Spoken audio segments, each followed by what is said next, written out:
మామ, నీకు చాలా ఫ్రీక్వెంట్ గా కోపం వస్తుందా? నీ వైఫ్ మీద గానీ, గర్ల్ ఫ్రెండ్ మీద గానీ, ఆఫీస్ లో కొలీగ్స్ మీద గానీ, నీ పిల్లల మీద గానీ, ఫ్రెండ్స్ మీద గానీ తరచూ అరుస్తున్నావా, గొడవ పడుతున్నావా? అయితే నీ కోపాన్ని తగ్గించుకునే ట్రిక్స్ కొన్ని చెప్తాను. ఇవి ఫాలో అయిపో, చాలా కూల్ గా గౌతమ్ బుద్ధుడి వైపు. Hi, this is doctor Jammu Kodandaram, brain and spine surgeon. మన కోపాన్ని తగ్గించుకోవాలి అంటే మన బాడీకి గానీ, మన బ్రెయిన్ కి గానీ ఫోకస్, అటెన్షన్ సంబంధించిన ఎక్సర్సైజెస్ చేయాలి. చిన్న చిన్న సింపుల్ బ్రెయిన్ ఎక్సర్సైజెస్ చేస్తే నీ ఫోకస్ అనేది, అటెన్షన్ అనేది పెరుగుతుంది, నీ మైండ్ కామ్ అవుతుంది, నీ కోపం కూడా చల్లారిపోతుంది. సో ఇప్పుడు నేను కొన్ని ఎక్సర్సైజ్ చెప్తాను, నువ్వు కూడా నాతోనే చెయ్యి. First exercise, rabbit gun.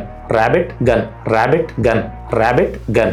Second exercise, thumb little finger, thumb little finger, thumb little finger, thumb little finger. చేస్తున్నావా నాతో? Focus focus. Thumb little finger, thumb little finger, thumb little finger. ఇలా డైలీ మార్నింగ్ ఒకసారి, evening ఒకసారి చెయ్యి. కుదిరితే నీ girl friend తోనూ, నీ వైఫ్ తో కూడా చేయించు, నీ మీద కోపం పడతాం. అండ్ ఎగ్జామ్స్ ముందు ప్రతి కిడ్ కూడా ఈ ఎక్సర్సైజెస్ చేస్తే వాళ్ళ ఫోకస్ అండ్ కాన్సన్ట్రేషన్ పెరుగుతుంది, మెమరీ భయంకరంగా బూస్ట్ అవుతుంది.